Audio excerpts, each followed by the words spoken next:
तो हम जो है थर्ड क्वेश्चन कर रहे हैं। A merchant has earned a net profit of 5,72,000 for the year ended 31 March 2021।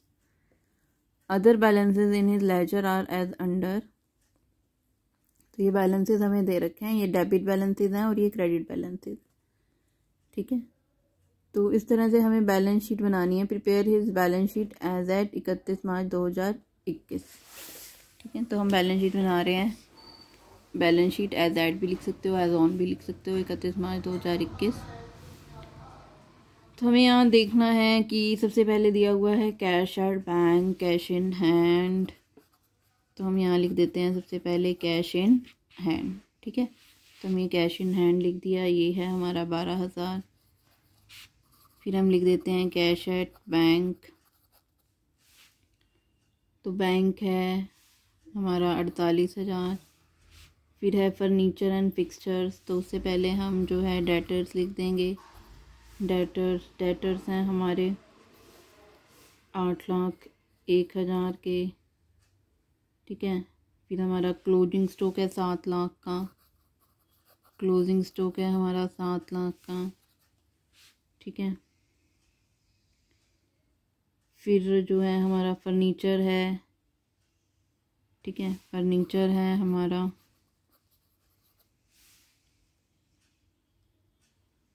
75,000 का। ठीक है, उसके बाद जो है हमारी मोटर कार है हमारी 4 लाख की।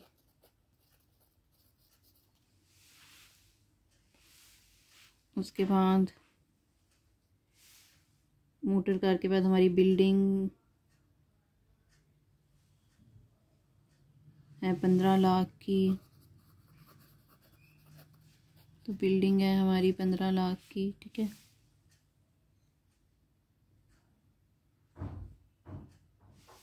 प्लांट एंड मशीनरी गिवन है हमें। प्लांट एंड मशीनरी गिवन है हमें 12 लाख की। ठीक है, इसी तरह से हमें BR गिवन है, तो BR आप पहले ही दिखा दोगे एक बार स्टडी करके इसको। ठीक है, तो BR है हमारे 44,000 के। ठीक है,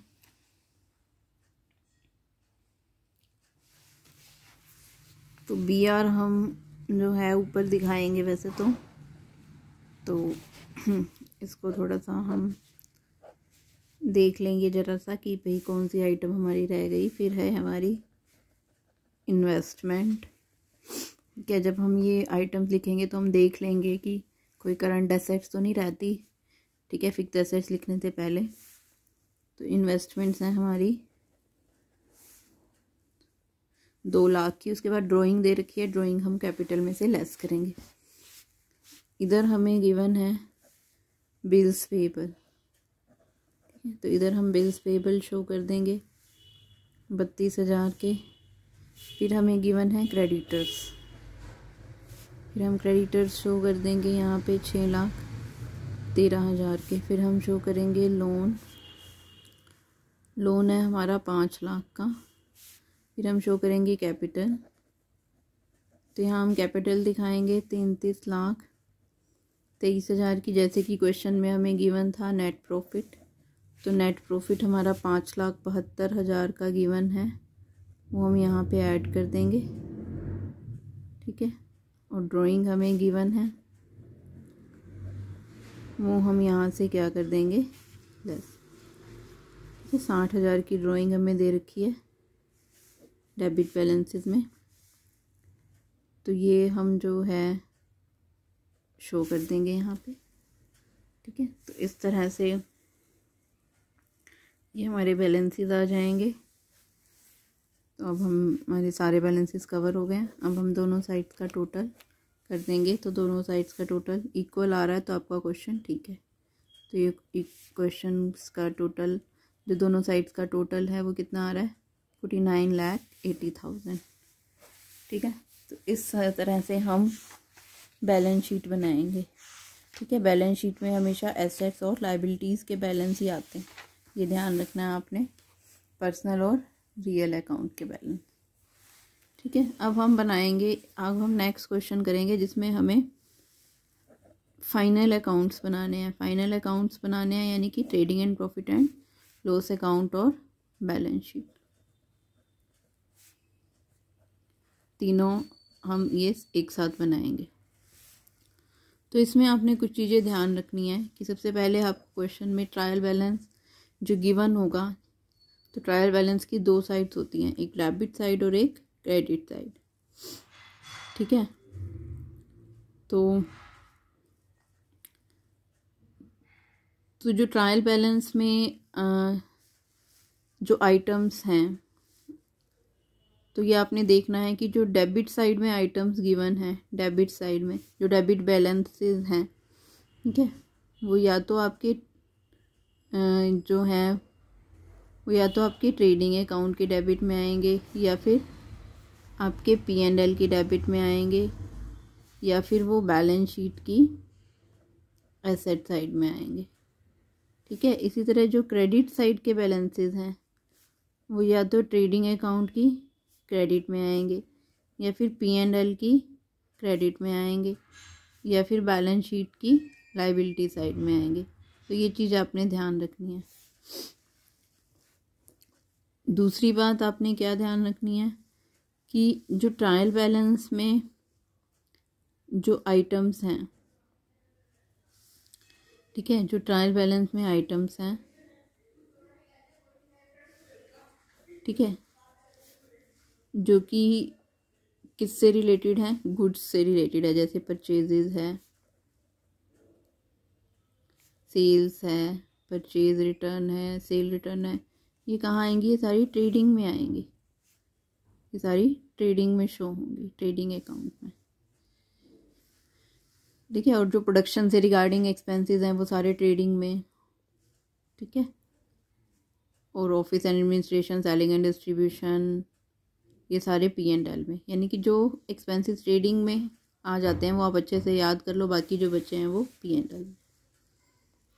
ठीक है, और जो एक इम्पॉर्टेंट चीज़ है वो क्या है कि जो ट्रायल बैलेंस के अंदर आइटम्स शो होती हैं वो सिर्फ एक ही बार आएंगी।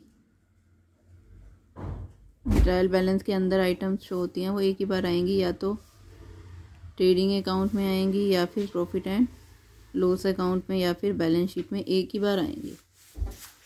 ठीक है, उसके बाद जो नेक्स्ट क्या है आपका, 3 पॉइंट हो गए। उसके बाद नेक्स्ट क्या है कि जो भी पर्सनल अकाउंट और रियल अकाउंट के बैलेंसेस है, जैसे कि पहले ही मैं बता चुकी हूँ कि पर्सनल और रियल अकाउंट के बैलेंसेस कहाँ आएंगे, बैलेंस शीट में। और जो नॉमिनल अकाउंट के बैलेंसेस हैं वो कहाँ आएंगे, या तो ट्रेडिंग में और या प्रॉफिट एंड लॉस अकाउंट में। तो ये आपको पता है कि ट्रेडिंग अकाउंट में कौन सी आइटम आती हैं, P&L में कौन सी आइटम आती हैं। इसका फॉर्मेट आप स्टडी करोगे अच्छे से तो आपको याद हो जाएगा कि ट्रेडिंग में कौन सी आइटम्स आती हैं और P&L में कौन सी आती हैं। उसके बाद अगर मान लो आपको क्वेश्चन में ट्रायल बैलेंस गिवन नहीं है, ठीक है, अगर आपको क्वेश्चन में ट्रायल बैलेंस नहीं है गिवन, सिंपल बैलेंसेस दे रखे हैं, तो अब जैसे रेंट है, अब ये रेंट को क्या माने हम, खर्चा या इनकम। अगर क्रेडिट साइड में दिया हुआ है ट्रायल बैलेंस की तो इनकम है, डेबिट में दिया हुआ है तो खर्चा। लेकिन अगर ट्रायल बैलेंस नहीं दिया हुआ, ट्रायल बैलेंस नहीं दिया हुआ तो रेंट को आपने क्या मानना है, एक्सपेंस, जब तक कि ये नहीं दिया हुआ कि रेंट रिसीव्ड या रेंट क्रेडिट। ठीक है, इसी तरह डिस्काउंट है, ठीक है, डिस्काउंट अगर ट्रायल बैलेंस में डेबिट क्रेडिट साइड गिवन है, अगर क्रेडिट में है तो ये इनकम हो गई हमारी, डेबिट में है तो खर्चा। लेकिन अगर ट्रायल बैलेंस की डेबिट क्रेडिट साइड नहीं है, सिंपल ही बैलेंसेस दे रखे हैं, तो डिस्काउंट को क्या मानना है आपने, तो डिस्काउंट को आपने क्या मानना है, एक्सपेंस। ठीक है, उसके बाद नेक्स्ट क्या है कि अगर आपको रेंट दिया हुआ है तो अब इसको क्या माने, ऑफिस का रेंट माने या फैक्ट्री का माने। क्योंकि जो फैक्ट्री का है तो ये कहाँ पे आता है, तो ये ट्रेडिंग में आता है। अगर ऑफिस का है तो ये कहाँ आता है, P&L में। अब अगर रेंट के आगे कुछ नहीं बताया, ठीक है, तो उसको कहाँ शो करेंगे, कुछ नहीं बताया तो उसको कहाँ शो करेंगे, P&L। ठीक है, इसी तरह ही हमारी क्या है, लाइटनिंग का भी है। अगर वो यूं दे रखा है फैक्ट्री लाइटनिंग है या फैक्ट्री रेंट है तो वो ट्रेडिंग में। ठीक है, अगर ऑफिस लाइटनिंग है तो वो P&L में। अगर कुछ नहीं बताया हुआ तो वो कहाँ आएगी, P&L। ठीक है, अब हमें पता कैसे चलेगा कि ट्रायल बैलेंस हमें गिवन है या नहीं है। ठीक है, अगर ट्रायल बैलेंस की आपको साइड्स दे रखी हैं, ठीक है, कि ये डेबिट बैलेंस हैं और ये क्रेडिट बैलेंस हैं और दोनों साइड का टोटल इक्वल किया हुआ है तो ट्रायल बैलेंस आपको गिवन है। ठीक है, और अगर आपको सिंपल बैलेंसेस गिवन है, ठीक है, कोई टोटल वगैरह नहीं कर रखा, कुछ नहीं कर रखा, तो इसका मतलब आपको जो है सिंपल बैलेंसेस गिवन है, डेबिट और क्रेडिट बैलेंस को अलग अलग से नहीं लिखा गया। ठीक है, और बैलेंस शीट का टोटल हमेशा क्या आता है, इक्वल। ठीक है, इस तरह से ये कुछ पॉइंट ध्यान में रखने हैं आपने। अब हम क्या करेंगे, क्वेश्चन करेंगे पूरा, जिसमें हम trading and profit and loss account और बैलेंस शीट बनाएंगे। ठीक है, तो हम कर रहे हैं क्वेश्चन नंबर 4। ठीक है, तो हम जो है क्वेश्चन नंबर 4 कर रहे हैं। ठीक है, जिसमें हम बना रहे हैं trading and profit and loss account. देखो ये क्या है कि trial balance shows the following balances. तो हमारे ट्रायल बैलेंस हैं, ये डेबिट बैलेंसेस हैं, ठीक है, ये क्रेडिट बैलेंसेस हैं, जबकि ऊपर भी हमें बैलेंसेस ही गिवन थे, ये डेबिट बैलेंसेस थे, ये क्रेडिट बैलेंसेस थे। ठीक है, तो यहाँ पे भी हमें बैलेंसेस गिवन है। ठीक है, लेकिन ये ट्रायल बैलेंस नहीं था क्योंकि इसकी दोनों साइड का टोटल आपका इक्वल नहीं किया हुआ। तो ये ट्रायल बैलेंस है क्योंकि इसमें दोनों साइड का क्या किया हुआ है, टोटल किया हुआ है।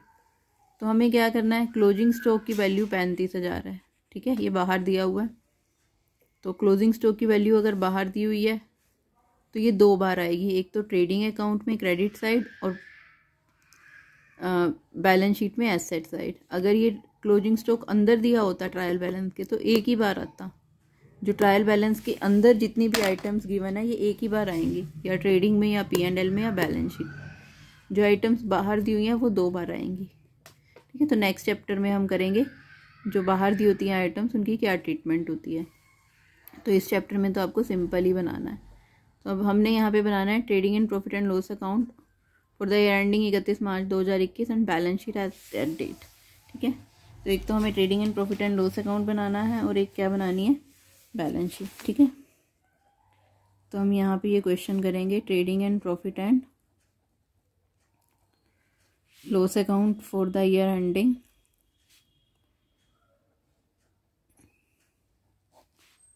31 मार्च 2021।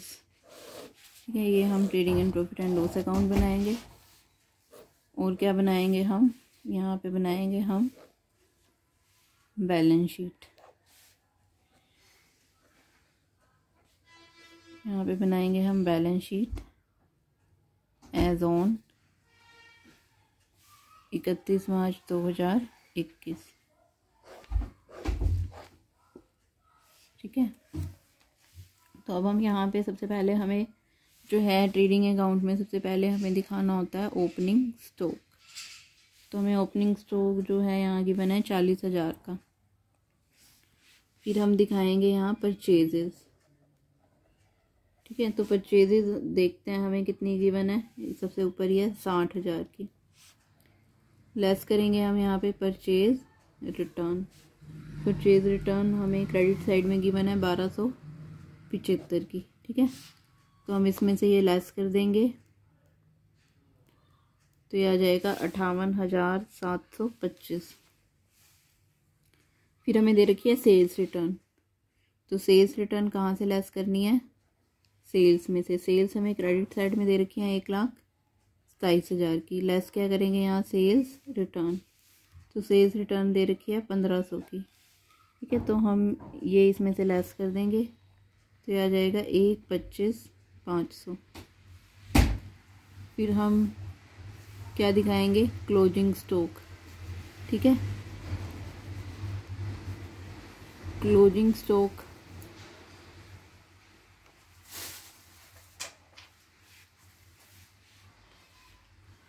स्टॉक कितने का गिवन है हमें बाहर, 35,000 का।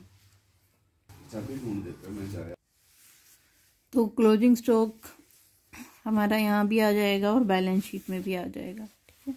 तो हम अभी बैलेंस शीट में भी लिख देंगे क्लोजिंग स्टॉक, ठीक है, 35,000। तो इस तरह से जो है, उसके बाद हम नेक्स्ट वैल्यू देखेंगे, ठीक है। तो नेक्स्ट वैल्यू जो है हमारी है डिस्काउंट अलाउड। तो डिस्काउंट अलाउड कहाँ आती है, P&L में, डिस्काउंट अलाउड 350 की। फिर है बैंक चार्जेस, फिर हम आइटम्स 1 बाय 1 लेते जाएंगे और उसको लिखते जाएंगे। तो बैंक चार्जेस भी यहाँ जाएंगे P&L में। फिर डेटर्स कहाँ आएंगे, बैलेंस शीट में, ठीक है। तो ये डेटर्स हम यहाँ दिखा देंगे, ये हैं 45,000 के। फिर है सैलरी, तो सैलरी तो यहाँ आती है P&L में, तो सैलरी आ जाएगी यहाँ पे, ठीक है। उसके बाद वेजेस जो हैं ये ट्रेडिंग अकाउंट में आ जाएंगे।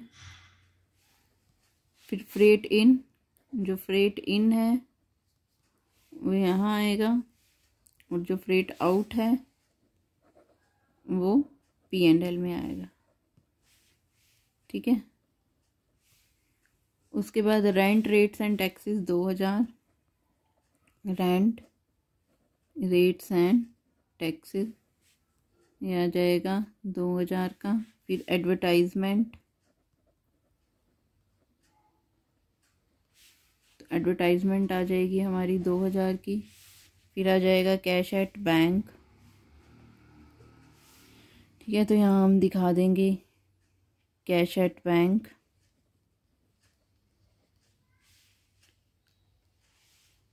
$7,000 का, ठीक है। अब हम क्रेडिट बैलेंस पे आ जाएंगे, पहले हमने डेबिट बैलेंस कर दिया, अब हम क्रेडिट बैलेंस में आ जाएंगे, ठीक है। तो क्रेडिट बैलेंस में हमें जो है कैपिटल गिवन है, तो हम यहाँ पे जो है कैपिटल शो कर देंगे, ठीक है। तो कैपिटल हमें गिवन है 1,13,075 की, ठीक है। इसमें हम करेंगे ऐड नेट प्रॉफिट, ठीक है, और लेस क्या करेंगे, ड्राइंग। अगर लॉस आता है तो वो लेस हो जाएगा, प्रॉफिट आता है तो वो ऐड हो जाएगा, ठीक है। तो इस तरह से उसके बाद हम यहाँ देखेंगे, नेक्स्ट है सेल्स हम लिख चुके हैं, परचेज रिटर्न हम लिख चुके हैं। डिस्काउंट रिसीव्ड, तो डिस्काउंट रिसीव्ड यहाँ आ जाएगा bye discount received. Discount received है 800 रुपये की, क्रेडिटर्स हैं 20,000 के और बीपी हैं 5,000 के, ठीक है। तो यहाँ पे हम सबसे पहले क्या दिखा देंगे, बीपी 5,000 के और क्रेडिटर्स 20,000 के, ठीक है। अब हम क्या करेंगे, दोनों साइड्स के बैलेंसेस एक बार दोबारा चेक कर लेंगे, कोई आइटम रह तो नहीं गई लिखने से, ठीक है। तो ये तो सारी आइटम्स हो ही चुकी हैं generally, capital, sales, purchase return, discount received, creditors और बीपी। यहाँ से हम देख लेते हैं, ये सारी आइटम्स जो है हो गई हैं। ये रह गई प्लांट एंड मशीनरी, ठीक है। ये हमें साथ के साथ तभी लिखनी है, नहीं तो फिर हमें एक बार और चेक करना है कि कोई आइटम रह तो नहीं गई, ठीक है। ये सारी आइटम्स हो चुकी हैं, ठीक है। तो हमारी प्लांट एंड मशीनरी की आइटम रह गई, तो हम इसको यहाँ पे क्या कर देंगे, लिख देंगे कि है 90,000 की, ठीक है। क्लोजिंग स्टॉक हमारा बाहर था तो 2 बार हमने लिख दिया, ठीक है। अब हम क्या निकालेंगे, ग्रॉस प्रॉफिट। तो ग्रॉस प्रॉफिट निकालने के लिए हम क्रेडिट साइड का टोटल करेंगे, ठीक है। तो क्रेडिट साइड का टोटल जो है हमारा आ रहा है, क्रेडिट साइड का टोटल इसका टोटल हमने किया तो 1,60,500। फिर हम डेबिट साइड का टोटल कर लेंगे, ठीक है। तो डेबिट साइड का टोटल हम करेंगे, ठीक है, इन सब का टोटल करेंगे तो ये आ रहा है 1,09,725। ये आ रहा है 1,09,725। क्रेडिट साइड का टोटल 1,60,500 और डेबिट साइड का टोटल 1,09,725। अब क्रेडिट साइड का टोटल ज़्यादा है तो हमें क्या बचेगा, ग्रोस प्रॉफिट। तो ये आ जाएगा हमारा 5,775 का ग्रोस प्रॉफिट। तो हम यहाँ पे लिख देंगे ग्रोस प्रॉफिट कैरिड डाउनवर्ड।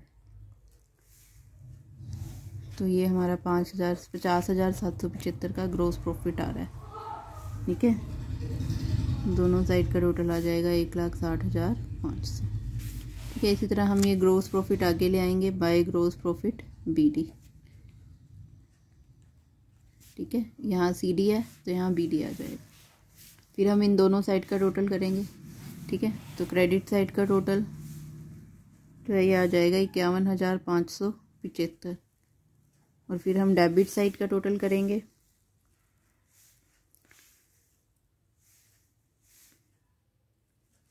ठीक है। तो डेबिट साइड का टोटल करेंगे हम, तो ये सारा टोटल आ जाएगा 12,650, ठीक है। तो ये टोटल आ जाएगा 12,650, ठीक है।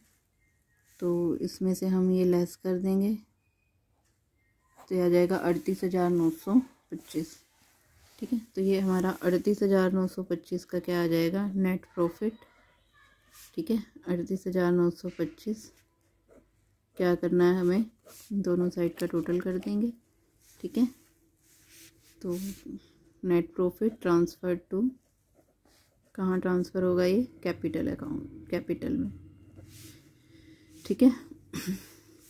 तो नेट प्रॉफिट जो है कैपिटल अकाउंट में ट्रांसफ़र हो जाएगा। तो अब दोनों साइड का टोटल हम इक्वल कर देंगे तो ये आ जाएगा 51,575। तो यहाँ पे हम कैपिटल में ऐड कर देंगे प्रॉफिट 38,925। अब हमारी ड्राइंग नहीं दी हुई, ठीक है। हम एक बार दोबारा चेक कर लेंगे, हमें ड्राइंग नहीं गिवन, ठीक है। तो इसका जो है हम टोटल कर लेंगे, ये आ जाएगा 1,52,000। ड्राइंग हमें नहीं दी हुई तो ये टोटल आ जाएगा 1,52,000, ठीक है। अब इस बैलेंस शीट की दोनों साइड्स का टोटल जो है वो क्या होना चाहिए, इक्वल। और टोटल के बाद हम 2 लाइंस लगाते हैं, ऐसे ही आपको 2 लाइंस लगानी, ठीक है। तो इसकी दोनों साइड्स का टोटल जो है वो इक्वल आ रहा है तो आपका क्वेश्चन ठीक है। तो इसका टोटल करेंगे हम, ये 1,52 है तो ये आ रहा है 1,70,000। इसी तरह इनका टोटल हम करेंगे तो ये भी आ रहा है 1,70,000, ठीक। तो इस तरह से हमने ये बना दिया trading and profit and loss account और बैलेंस शीट क्वेश्चन नंबर 4 की, ठीक है। तो आपने अच्छे से करनी है, कोई प्रॉब्लम आती है तो पूछना है, इसके क्वेश्चन आपने करने हैं। तो इसमें एक टॉपिक रह जाता है हमारा मैन्युफैक्चरिंग अकाउंट, ठीक है, वो हम कल करेंगे। और बाकी आप फाइनल अकाउंट के क्वेश्चन जो भी हैं वो कर लेंगे और कोई प्रॉब्लम आती है तो पूछ लेंगे।